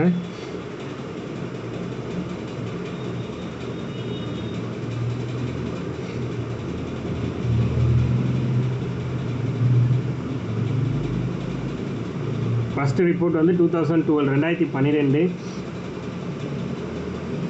எப்பயுமே வந்து டென்மார்க் அப்படிங்கிறது டாப். ஃபின்லாந்து டென்மார்க்கு ஃபஸ்ட்டு வந்து ஃபின்லாந்து. எப்பயுமே ஹாப்பினஸ்னாலே ஃபின்லாந்து தான் டாப்பில் இருக்கும். அடுத்த பிளேஸில் வந்து டென்மார்க்குன்னு சொல்லுவாங்க. ஃபின்லாந்து டென்மார்க் இந்த 2 கண்ட்ரி தான் டாப். ஃபஸ்ட்டு ஃபின்லாந்து, ரெண்டாவது டென்மார்க்கு. சமீபத்தில் ரிப்போர்ட் படி இந்தியாவோட வேல்யூ வந்து 118வது பிளேஸ். இந்தியா வந்து ஹாப்பினஸில் 118வது பிளேஸ். எத்தனை நாடுகளில் அப்படின்னா 147 நாடுகளில் கேல்குலேட் பண்ணதில் 118வது இடம். 147 நாடுகளில் 118வது பிளேஸ் வந்து பார்த்திங்கன்னா இந்தியா. சமீபத்து ரிப்போர்ட் 2024 அந்த மாதிரி வந்த ரிப்போர்ட் இது. ஸோ 118வது பிளேஸில் இருக்குது அப்படிங்கிறத சொல்கிறாங்க. அதுக்கடுத்து பார்த்திங்கன்னா இதெல்லாம் ஒவ்வொன்றும் சேஞ்சஸ் வரும், ஒவ்வொரு வருஷமும் மாறிட்டே இருக்கும். நீங்கள் அப்டேட் பண்ணிக்கணும் அப்பப்போ நியூஸ் பார்த்து எந்தெந்த இண்டெக்ஸ் வந்து என்ன கரெக்ஷன் புதுசாக வந்திருக்கோ அது அந்த வருஷத்துக்கான ரிப்போர்ட்டாக நீங்கள் மாற்றிக்கணும். புரியுதா? அடுத்தது சிபிஐன்னு ஒரு இண்டெக்ஸ். சிபிஐ இது என்னென்னா கரப்ஷன் பர்செப்ஷன் இண்டெக்ஸ்ன்னு சொல்லுவாங்க. கரப்ஷன் பர்செப்ஷன் இண்டெக்ஸ், அதாவது ஊழல் குறியீடு அப்படின்னு சொல்லுவாங்க. ஊழல் கண்டுபிடிப்பு குறியீடு, ஊழல் தரவரிசை குறியீடு அப்படின்லாம் சொல்லலாம். புரியுதா? Corruption perception index. இதை யார் வெளியிடுறாங்கன்னா டிஐ அப்படின்னு சொல்லிட்டு ஒரு கம்பெனி வெளியிடுறாங்க. இவங்க யாருன்னா டிரான்ஸ்பேரன்சி இன்டர்நேஷ்னல் அப்படின்னு சொல்லுவோம். டிரான்ஸ்பேரன்சி இன்டர்நேஷ்னல் டிஐ இவங்க தான் வந்து கரப்ஷன் பர்செப்ஷன் இண்டெக்ஸை வெளியிடுறாங்க. ஊழல் தரவரிசை குறியீடை வெளியிடுறது யாருன்னா டிஐன்னு சொல்லக்கூடிய ஒரு நிறுவனம், டிரான்ஸ்பேரன்சி இன்டர்நேஷ்னல் அப்படின்னு நம்ம சொல்கிறோம். இது வந்து பார்த்திங்கன்னா 1993 உருவாக்குன ஒரு நிறுவனம். டிரான்ஸ்பேரன்சி இன்டர்நேஷ்னலை பற்றி பார்க்கணுன்னா 1993 உருவாக்குனாங்க. இதோட தலைநகரம் வந்து பார்த்திங்கன்னா ஜெர்மனியில் பெர்லினுங்கிற இடத்துல இருக்குது. ஜெர்மனியில் பெர்லின் அப்படிங்கிற இடத்துல இருக்குது. எதுனா இந்த டிரான்ஸ்பேரன்சி இன்டர்நேஷ்னல் அப்படிங்கிற ஒரு நிறுவனம். இவங்க வந்து சிபிஐ எப்போ வந்து வெளியிடுறாங்கன்னா 1995வது வருடத்துலேருந்து சிபிஐ இண்டெக்ஸை வெளியிட்டு இருக்காங்க. புரியுதா? கரப்ஷன் பர்செப்ஷன் இண்டெக்ஸ் எப்போ வந்து வெளியிடுறாங்கன்னா 1995லேருந்து வெளியிட்டு இருக்காங்க.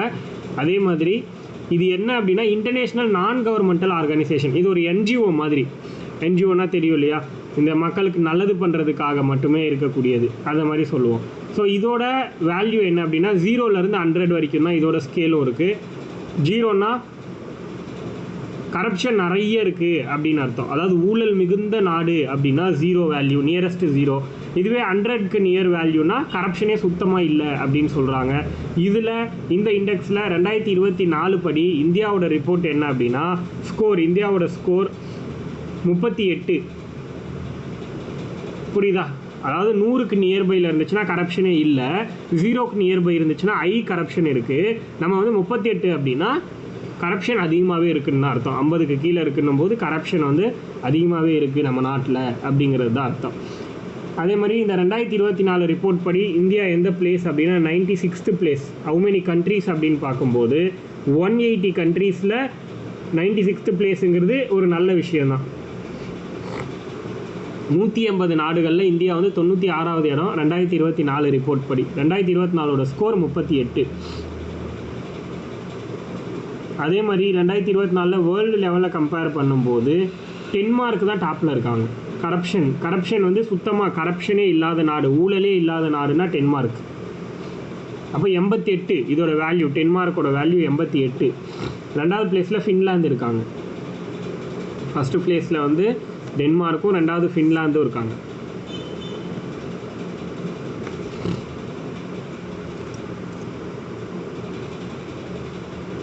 அதுக்கடுத்து பார்த்தீங்கன்னா எம்டிஜிஸ் அப்படின்னு சொல்லிட்டு ஒன்று கொண்டு வராங்க. எம்டிஜிஸ்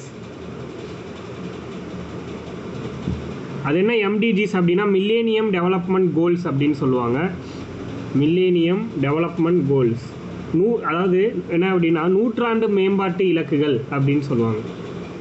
நூற்றாண்டு மேம்பாட்டு இலக்குகள் அப்படின்றது தான் மில்லேனியம் டெவலப்மெண்ட் கோல்ஸ், எம்டிஜிஸ். அது என்ன அப்படின்னா 2000 சைன் ஆகுது. எம்டிஜிஸ் அப்படிங்கிறது 2000s சைன் பண்ணுறாங்க.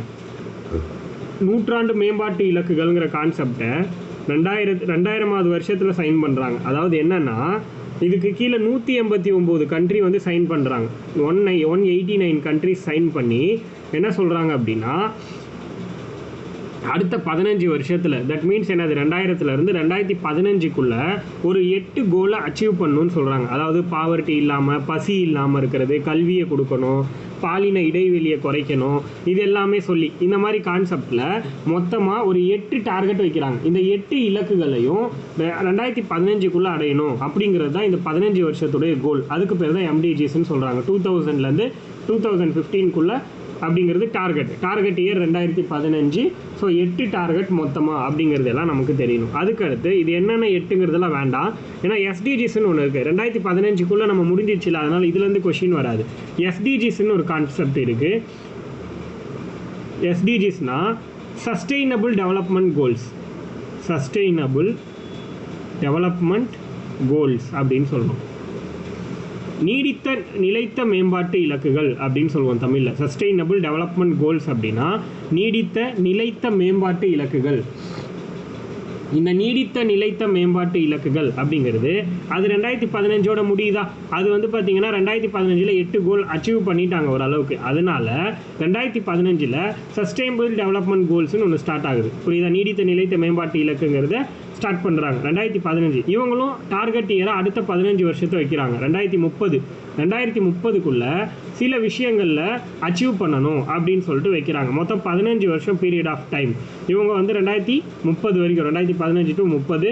அதே மாதிரி ஒரு 5 வருஷத்துக்கு ஒரு டைம், 3 வருஷத்துக்கு ஒரு டைம் அந்த மாதிரி ரிப்போர்ட்டும் சப்மிட் பண்ணுவாங்க. புரியுதா? அது சமீபத்தில் அந்த ரிப்போர்ட்டும் வெளியே வந்துச்சு, அதையும் நம்ம பார்க்கலாம். இப்போது இவங்களது எத்தனை டார்கெட் இருக்குது 2030க்குள்ளே? அவங்க 8 டார்கெட்டா? இவங்க வந்து பார்த்தீங்கன்னா 17 டார்கெட் வச்சாங்க. ரொம்ப ரொம்ப முக்கியமானது இந்த 17 என்னங்கிறது தெரியணும். தெளிவாக நோட் பண்ணிக்கோங்க. நான் அப்படியே கமெண்ட் பண்ணுறேன். இந்த 17 டார்கெட் என்னென்ன அப்படிங்கிறத நீங்களும் நோட் பண்ணிக்கோங்க.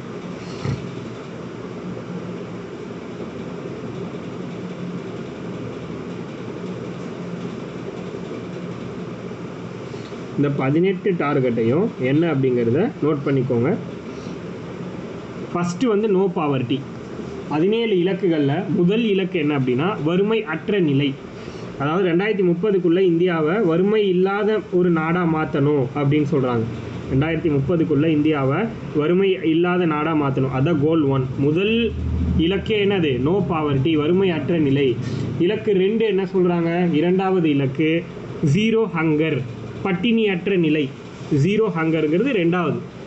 டார்கெட் 2 பட்டினியற்ற நிலை, இரண்டாவது டார்கெட். ரொம்ப முக்கியம். எந்த டார்கெட் என்னங்கிறது மேட்ச் ஷீட்டில் கேட்பாங்க. ஃபஸ்ட்டு, செகண்டு, தேர்டு, ஃபோர்த்து, ஃபிஃப்த்துன்னு கொடுத்துட்டு ஆப்போசிட் சைடில் என்னங்கிறத மேட்ச் பண்ண சொல்லி கேட்பாங்க.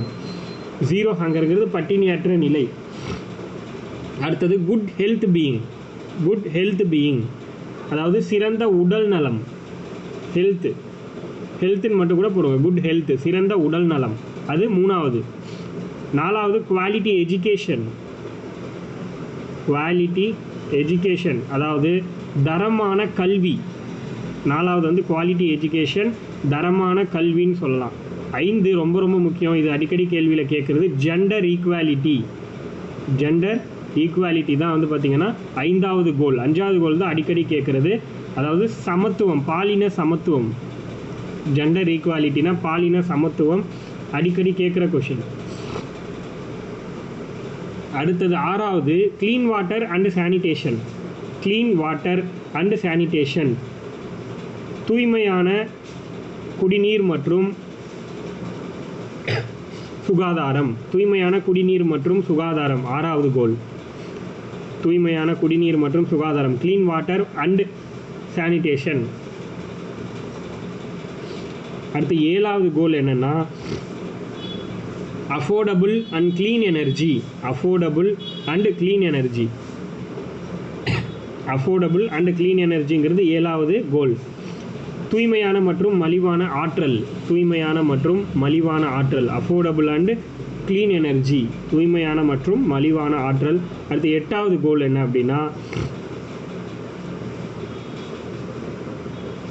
8வது கோல் என்ன அப்படின்னா descent work and economic growth.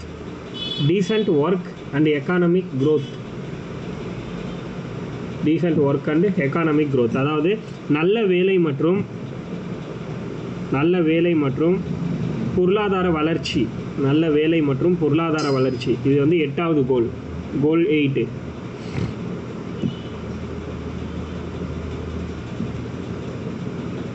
ஒன்பதாவது கோல் industry innovation.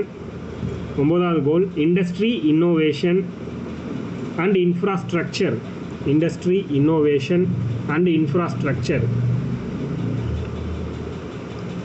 Industry innovation and infrastructure தமிழில் சொல்லணும்னா தொழில் புத்தாக்கம் மற்றும் உட்கட்டமைப்பு. தொழில் புத்தாக்கம் மற்றும் உட்கட்டமைப்பு, அதுதான் 9வது கோல். தொழில் புத்தாக்கம் மற்றும் உட்கட்டமைப்பு. அடுத்தது reduced inequality. Goal number 10, reduced inequality. 10வது கோல் வந்து என்னென்னா ஏற்றத்தாழ்வு குறைப்பு. ரெடியூஸ்டு இன்ஈக்வாலிட்டி, அதாவது ஏற்றத்தாழ்வு குறைப்பு அப்படின்னு சொல்கிறாங்க. அடுத்து 11 goal number 11 sustainable cities and communities. Sustainable cities and communities, நிலைத்த நகரம் மற்றும் சமுதாயம். நிலைத்த நகரங்கள் மற்றும் சமுதாயங்கள் அப்படின்னு சொல்லலாம். நிலைத்த நகரங்கள் மற்றும் சமுதாயங்கள்.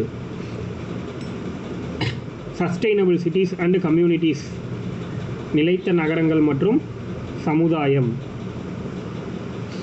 அடுத்து 12வது கோல் என்ன அப்படின்னா goal number 12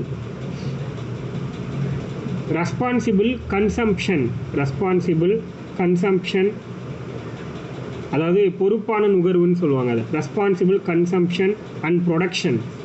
responsible consumption and production. Responsible consumption and production, அதாவது பொறுப்பான நுகர்வு மற்றும் உற்பத்தி. பொறுப்பான நுகர்வு மற்றும் உற்பத்தி, இதுதான் கோல் நம்பர் 12. பொறுப்பான நுகர்வு மற்றும் உற்பத்திங்கிறது கோல் நம்பர் 12.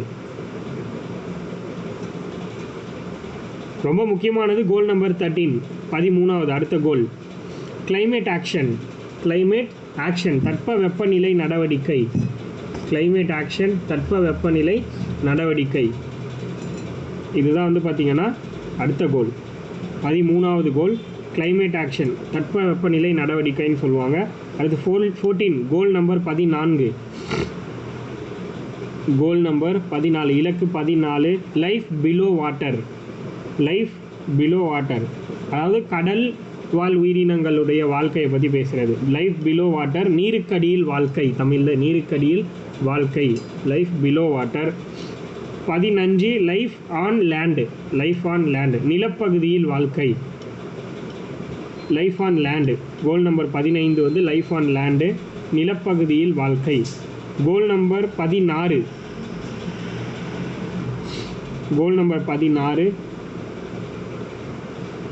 பீஸ், அமைதின்னு சொல்லுவோம்ல. Peace, justice and strong institutions. Peace,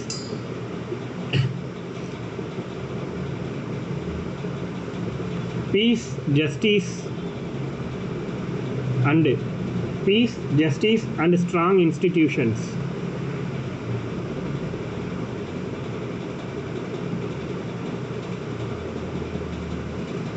peace justice and strong institutions, அமைதி, நீதி மற்றும்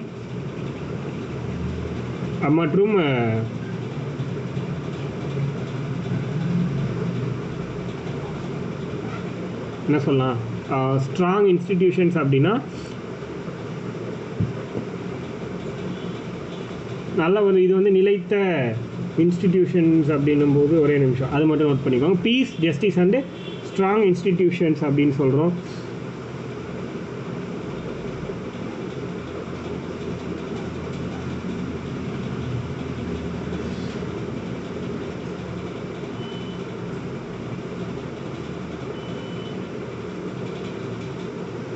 ஒரு வலுவான நிறுவனம் அப்படின்னு சொல்லலாம். ஸ்ட்ராங் இன்ஸ்டிடியூஷன்னா வலுவான நிறுவனம். அடுத்தது 17 கடைசி கோல் 17 என்ன அப்படின்னா ரொம்ப முக்கியமான கோல். 17மே ரொம்ப ரொம்ப முக்கியம், தெளிவாக பார்த்துக்கோங்க ஒன்றும் விடாமல். Partnership for the goals. 17 வந்து பார்ட்னர்ஷிப் ஃபார் த கோல்ஸ், அதாவது கூட்டு முயற்சி. 17வது கோல் எதை பேசுதுன்னா கூட்டு முயற்சி.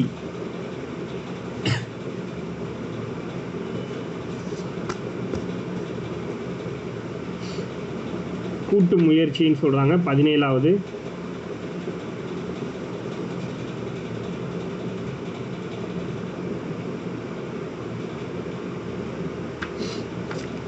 அடுத்தது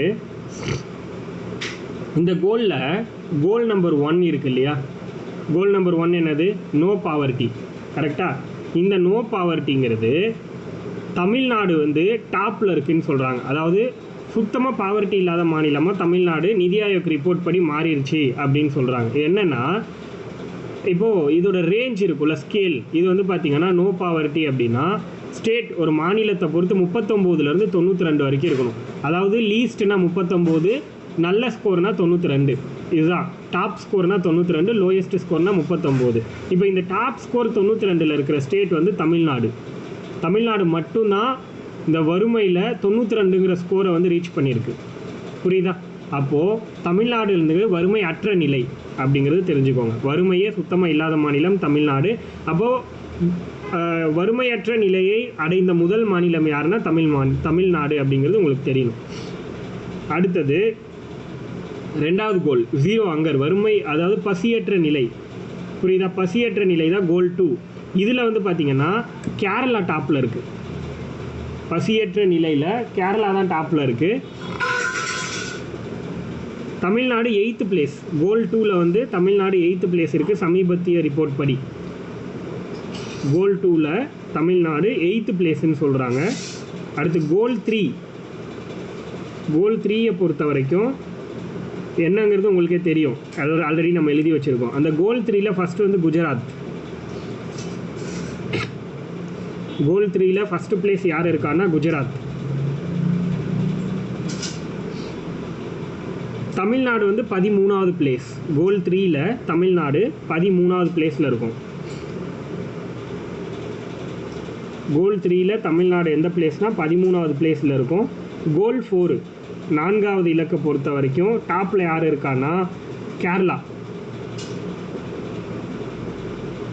தமிழ்நாடு 4th பிளேஸ். கோல் 4ல் தமிழ்நாடு 4th பிளேஸ்.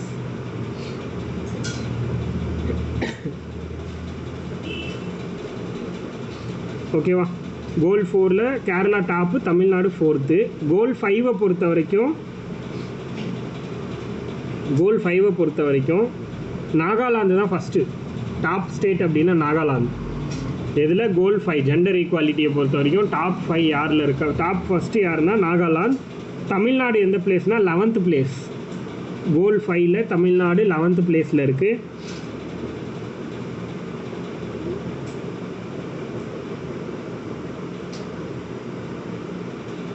அதுக்கடுத்து பார்த்தீங்கன்னா கோல் 13 ரொம்ப முக்கியமானது. 13 ஆல்ரெடி சொன்னால ரொம்ப முக்கியம்னு.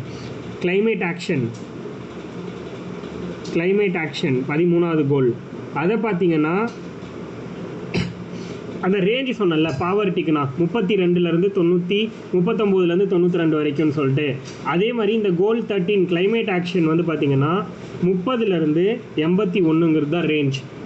ரொம்ப லெஸ் தென் அப்படின்னா 30, டாப்னா 81. இந்த டாப் 81 அப்படிங்கிற ரேஷியோவை யார் அடைஞ்சிருக்காங்கன்னா சிக்கிம், தமிழ்நாடு 2 ஸ்டேட்டுமே இந்த கிளைமேட் ஆக்ஷனுங்கிற கோலை வந்து ரீச் பண்ணிட்டாங்க. 100% வந்து என்ன சொல்லியிருக்காங்க அப்படின்னா கிளைமேட் ஆக்ஷனில் 100% ரீச் ஆகிட்டாங்க அப்படின்னு சொல்லக்கூடிய ஸ்டேட் சிக்கிம் அண்ட் தமிழ்நாடு. 81ங்கிற வேல்யூவை ரீச் பண்ணிட்டாங்க இந்த 2 ஸ்டேட்டும்.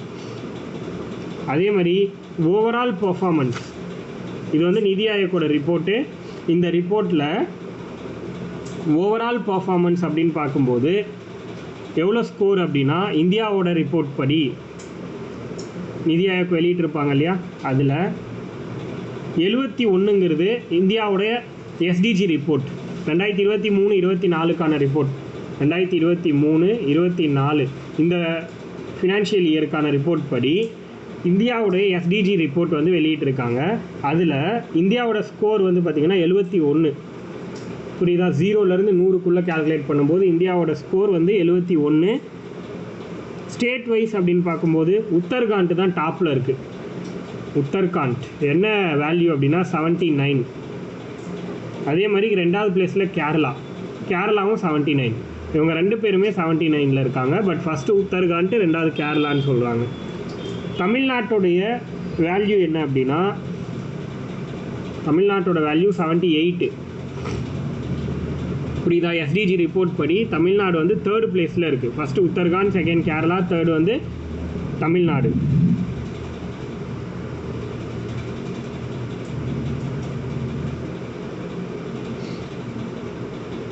இந்த பாயிண்ட்ஸ் எல்லாமே முக்கியம்.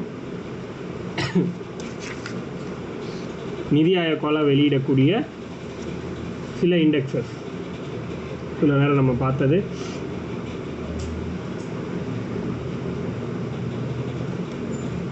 அதுக்கடுத்து ஒரு சில ரிப்போர்ட் வெளி வந்திருக்கு, அதையும் நம்ம பார்த்துலாம். இண்டெக்ஸஸ்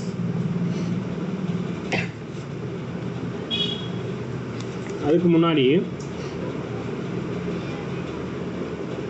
இப்போது நிதி ஆயோக் ஏன் இதெல்லாம் வெளியிடுறாங்க அப்படிங்கிற ஒரு பாயிண்ட் நமக்கு தெரியணும். விக்ஷித் பாரத்னு ஒன்று இருக்குது. India to become a developed country. இப்போ இந்தியா யார் அப்படின்னா வளர்ந்து கொண்டிருக்கக்கூடிய ஒரு நாடு, அதாவது டெவலப்பிங் கண்ட்ரி. இதை வளர்ந்த நாடாக மாற்றணுங்கிறது தான் இந்த நிதி ஆயோக்கோட டார்கெட். எப்பைக்குள்ளனா 2047க்குள்ளே. இந்த டார்கெட் நோட் பண்ணிக்கோங்க. விக்ஷித் பாரத், இந்தியாவை வளர்ந்த நாடாக மாற்றுறதுக்கான டார்கெட் விக்ஷித் பாரத் அப்படின்னு சொல்கிறோம். 2047 டார்கெட் இயர். விக்ஷித் பாரத்தோட இயர் இப்போ 2047. இந்த எஸ்டிஜிக்கான ஒரு ப்ரோக்ராம் ஒன்று கண்டக்ட் பண்ணியிருக்காங்க 2024. இந்த எஸ்டிஜி இருக்கு இல்லையா, சஸ்டைனபிள் டெவலப்மெண்ட் கோல்ஸ். இந்த கோல்ஸ் அச்சீவ் பண்ணுறதுக்கு சம்மந்தமாக ஒரு ப்ரோக்ராம் ஒன்று கண்டக்ட் பண்ணியிருக்காங்க 2024. எங்கன்னா ராஜஸ்தான் கவர்மெண்ட். இதை நோட் பண்ணிக்கோங்க. ராஜஸ்தான் கவர்மெண்ட் ஒரு ப்ரோக்ராம் ஒன்று கண்டக்ட் பண்ணியிருக்காங்க. இந்த ப்ரோக்ராம் எங்கே அப்படின்னா ராஜஸ்தானில் ஜெய்ப்பூரில் நடந்திருக்கு. 2024 ராஜஸ்தானில் ஜெய்ப்பூரில் மார்ச் 4th and 5th இந்த 2 நாளில் இந்த ப்ரோக்ராம் நடந்திருக்குன்னு சொல்கிறாங்க. மார்ச் 4th and 5th 2 நாளில் ராஜஸ்தான் கவர்மெண்ட்டால் இந்த ப்ரோக்ராம் வந்து நடத்தப்பட்டிருக்கு அப்படின்னு சொல்கிறாங்க. இது ஒரு பாயிண்ட்டாக நோட் பண்ணிக்கோங்க.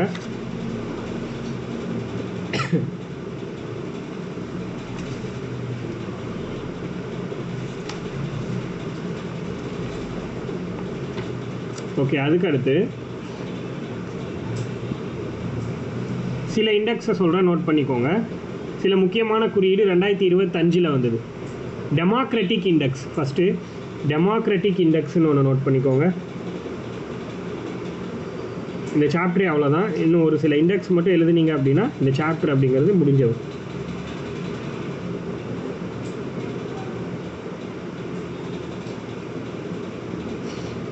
டெமோக்ராட்டிக் இண்டெக்ஸ் ஜனநாயக குறியீடு. அதில் வந்து 108வது பிளேஸ் இந்தியா. ஜனநாயக குறியீடை பொறுத்த வரைக்கும் 108வது பிளேஸில் இருக்கும் இந்தியா. டெமோக்ராட்டிக் இண்டெக்ஸ்ன்னு சொல்லுவாங்க. அடுத்தது press freedom index. Press freedom இண்டெக்ஸை பொறுத்த வரைக்கும் அதாவது பத்திரிகை சுதந்திர குறியீடுன்னு சொல்லுவாங்க. ப்ரெஸ் ஃப்ரீடம் இண்டெக்ஸ் இதோட இந்தியாவோட கடைசி ரேங்க் என்ன அப்படின்னு பார்த்தீங்கன்னா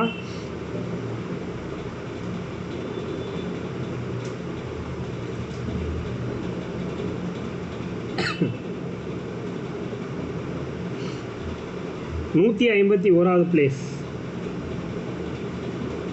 151. ப்ரெஸ் ஃப்ரீடமில் இந்தியாவோட ரேங்க் என்னென்னா 151.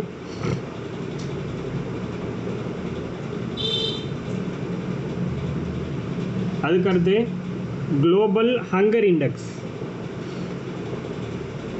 குளோபல் ஹங்கர் இண்டெக்ஸ் அப்படின்னா என்னது? அதாவது பசி குறியீடு, உலக பசி குறியீடு. அதை பொறுத்த வரைக்கும் 102, 102nd பிளேஸ், 102வது இடம். 2025 102வது பிளேஸ். மொத்தம் 123 நாடுகள் கால்குலேட் பண்ணியிருக்காங்க பசி குறியீடு. அந்த 123 நாடுகளில் இந்தியா 102வது பிளேஸில் இருக்குது. இந்தியாவோட ஸ்கோர் வந்து 25.8. இந்தியாவோட ஸ்கோர் 25.8 பசி குறியீடில். சீரியஸ் அப்படிங்கிற கண்டிஷனில் இருக்குது. இந்தியா பொறுத்த வரைக்கும் பசி குறியீடில் சீரியஸுங்கிற ஒரு கண்டிஷனில் இருக்குது. மோசமான அப்படிங்கிற கண்டிஷனில் இருக்குது. 2025 ரிப்போர்ட். அடுத்தது கரப்ஷன் இண்டெக்ஸ் ஆல்ரெடி நம்ம பார்த்துட்டோம். அடுத்து ஹாப்பினஸ் இண்டெக்ஸ் அதுவும் நம்ம பார்த்துட்டோம், 118வது பிளேஸ். ஹியூமன் டெவலப்மெண்ட்டும் நம்ம பார்த்துட்டோம், 130.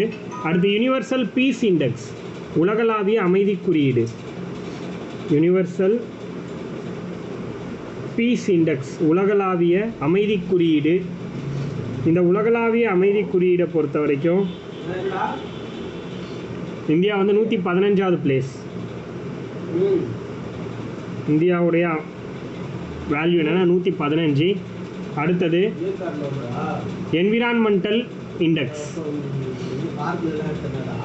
என்விரான்மெண்டல் இண்டெக்ஸ், சுற்றுச்சூழல் குறியீடு. சுற்றுச்சூழல் குறியீடு வந்து பார்த்திங்கன்னா 176. இந்தியா வந்து 176வது பிளேஸ் சுற்றுச்சூழல் குறியீடை பொறுத்த வரைக்கும். 176வது பிளேஸ் சுற்றுச்சூழல் குறியீடில்.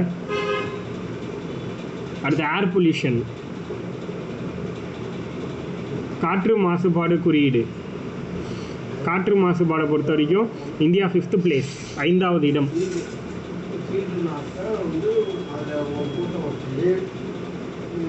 அதே மாதிரி இயற்கை பாதுகாப்பு குறியீடுன்னு ஒன்று, நேச்சர் கன்சர்வேஷன் இண்டெக்ஸ்.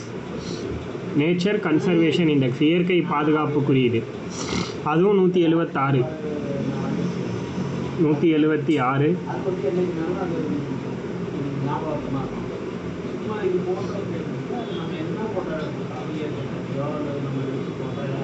அடுத்தது climate change performance index. Climate change performance index, தட்பவெப்பநிலை மாற்ற குறியீடு. தட்பவெப்பநிலை மாற்ற குறியீடு அது வந்து பார்த்திங்கன்னா 10வது பிளேஸ், 63 நாடுகளில் 10வது இடம். தட்பவெப்பநிலை மாற்ற குறியீடு, கிளைமேட் சேஞ்ச் பர்ஃபார்மன்ஸ் இண்டெக்ஸ். அடுத்தது Henley passport index. Henley passport குறியீடுன்னு சொல்லுவாங்க. ஹென்லி பாஸ்போர்ட் குறியீடை பொறுத்த வரைக்கும் 85வது இடம், 85th பிளேஸ். 85வது இடம் ஹென்லி பாஸ்போர்ட் இண்டெக்ஸ், 85வது இடம். அடுத்தது global terrorism index. Global terrorism index,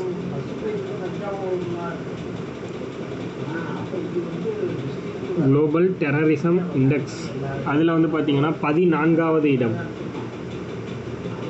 global terrorism இண்டெக்ஸில் 14வது இடம். அதாவது உலகளாவிய பயங்கரவாத குறியீடு, பயங்கரவாத குறியீடு அதில் வந்து 14வது பிளேஸ்.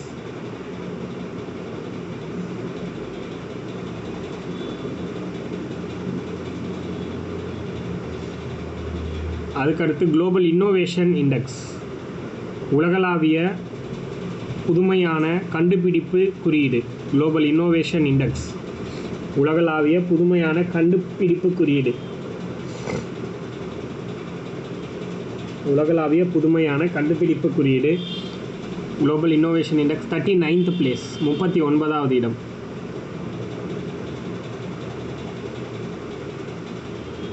அதுக்கடுத்து பார்த்தீங்கன்னா world competitiveness index, world competitiveness index.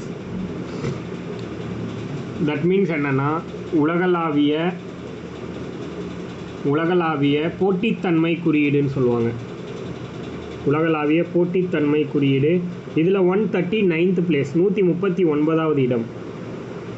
உலகளாவிய போட்டித்தன்மை குறியீடை பொறுத்த வரைக்கும் 139வது இடத்துல இருக்கும் இந்தியா.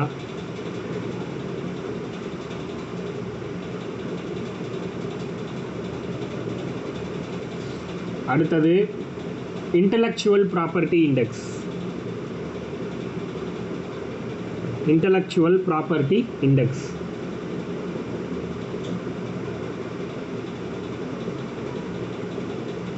அறிவார்ந்த சொத்து குறியீடு, அறிவார்ந்த சொத்து குறியீடுன்னு சொல்லுவாங்க. Intellectual property index. நம்ம ஏதாவது ஒரு விஷயத்தை கண்டுபிடிக்கிறோன்னா அதுக்காக நம்ம பேட்டன் ரைட் வாங்குறது. இன்டலெக்சுவல் ப்ராப்பர்ட்டி இண்டெக்ஸ் உலகளாவிய இன்டலெக்சுவல் ப்ராப்பர்ட்டி இண்டெக்ஸ் அறிவார்ந்த சொத்து குறியீடு 42வது இடம். இன்டலெக்சுவல் ப்ராப்பர்ட்டியை பொறுத்த வரைக்கும் 42வது பிளேஸ், அறிவார்ந்த சொத்து குறியீடுன்னு சொல்லுவாங்க.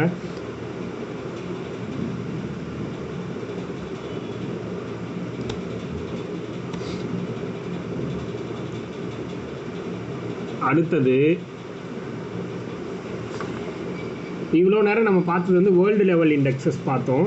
இப்போ நிதி ஆயோக்குடைய சில ரிப்போர்ட்டை பார்ப்போம். ஒரு 6 ரிப்போர்ட் மட்டும் இருக்குது நிதி ஆயோக்கூடது, அதை மட்டும் பார்ப்போம். அதை நோட் பண்ணிக்கோங்க. நிதி ஆயோக்குடைய சமீபத்திய ரிப்போர்ட் என்னெல்லாம் வந்திருக்கு அப்படின்னு சொல்லிட்டு. அதில் ஃபர்ஸ்ட் வந்து composite water management index. Composite water management index நிதி ஆயோக்னா இந்தியாவுக்குள்ளே இருக்கிற ஸ்டேட்ஸில் கால்குலேட் பண்ணுவாங்க. அப்படி பார்க்கும்போது ஃபஸ்ட்டு வந்து காம்போசைட் வாட்டர் மேனேஜ்மெண்ட் இண்டெக்ஸ் கூட்டு நீர் மேலாண்மை குறியீடு அப்படின்னு சொல்லுவாங்க. அதை கூட்டு நீர் மேலாண்மை குறியீடு, கூட்டு நீர் மேலாண்மை குறியீடு, காம்போசைட் வாட்டர் மேனேஜ்மெண்ட் இண்டெக்ஸ். அது வந்து 6th place, Tamil Nadu 6th place. First Gujarat, first வந்து குஜராத். தமிழ்நாடு வந்து 6வது இடம். ஃபஸ்ட்டு குஜராத்து, தமிழ்நாடு எந்த பிளேஸ்னா 6வது பிளேஸ். அடுத்து export preparedness index. Export preparedness index ஏற்றுமதி தயார் நிலை குறியீடு அப்படின்னு சொல்லுவாங்க. Export preparedness index.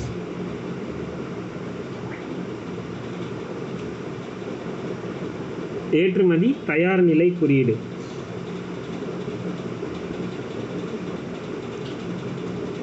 இந்த ஏற்றுமதி தயார் நிலை குறியீடை பொறுத்த வரைக்கும் first place Tamil Nadu, export preparedness index.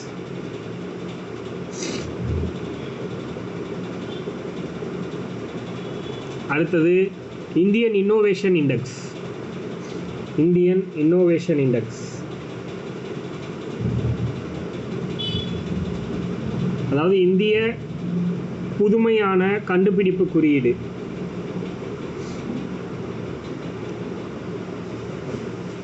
புதுமையான கண்டுபிடிப்பு குறியீடு. எக்ஸ்போர்ட் ப்ரிப்பேர்ட்னஸில் வந்து எப்பயுமே குஜராத் தான் இருக்கும், பட் ப்ரெசண்ட்டாக தமிழ்நாடுன்னு சொல்கிறாங்க. குஜராத்துன்னு ப்ராக்கெட்டில் போட்டுக்கோங்க. குஜராத்தும் எப்பயுமே டாப்பில் இருக்கும். Gujarat and Tamil Nadu first and second எப்பவுமே எக்ஸ்போர்ட் ப்ரிப்பேர்ட்னஸில். அடுத்தது என்ன பார்த்தோன்னா இந்தியன் இன்னோவேஷன் இண்டெக்ஸ், இந்திய புதுமையான கண்டுபிடிப்பு குறியீடு. அதில் வந்து ஃபஸ்ட்டு கர்நாடகா. புதுமையான கண்டுபிடிப்புன்னு பார்த்தோன்னா ஃபஸ்ட்டு கர்நாடகா. அதில் தமிழ்நாடு 3rd பிளேஸ். தமிழ்நாடு வந்து பார்த்திங்கன்னா 3rd பிளேஸில் இருக்குது.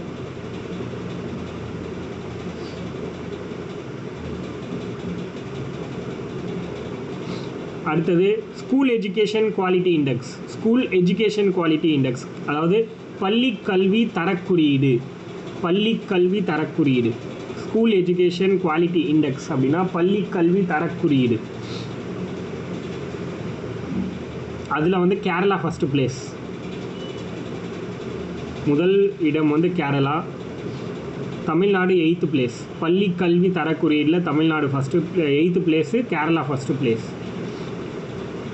அதுக்கடுத்து அடுத்த 5வது குறியீடு என்னென்னா state energy and climate index. State energy and climate index மாநில ஆற்றல் மற்றும் தட்பவெப்பநிலை குறியீடு. மாநில ஆற்றல் மற்றும் தட்பவெப்பநிலை குறியீடுன்னு சொல்லலாம். மாநில ஆற்றல் மற்றும் தட்பவெப்பநிலை குறியீடு, state energy and climate index. அதில் வந்து ஃபஸ்ட்டு பிளேஸ் குஜராத். 9th பிளேஸில் Tamil Nadu. First place Gujarat, 9th பிளேஸில் தமிழ்நாடு.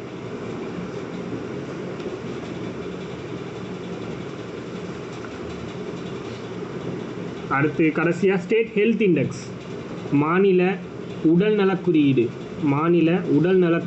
ஸ்டேட் ஹெல்த் இண்டெக்ஸ், மாநில உடல்நலக் குறியீடு. அதில் ஃபஸ்ட்டு பிளேஸ் யாருன்னா Kerala. First place Kerala, second place Tamil Nadu. First Kerala, second Tamil Nadu. எதில் அப்படின்னா மாநில உடல்நலக் குறியீட்டில்.